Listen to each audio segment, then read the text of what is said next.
There's been a big increase in recent years in sustainable investing. The aim of sustainable investing is not just to deliver a financial return, but also to direct investment capital to companies with sound governance that seek to protect the environment and benefit wider society.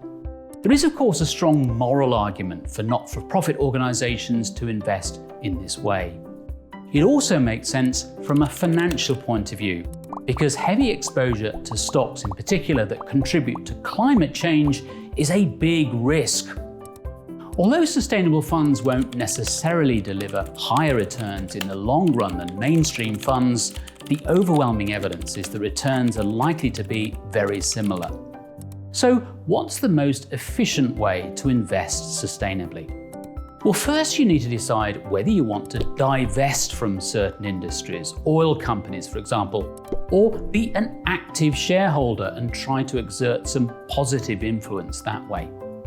And how do you maximize your financial return?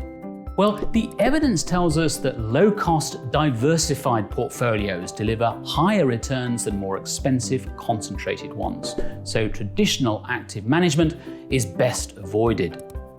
We also know there are certain factors, particularly smaller size, greater value, and higher profitability, which cause some companies to outperform the broader market over the long term.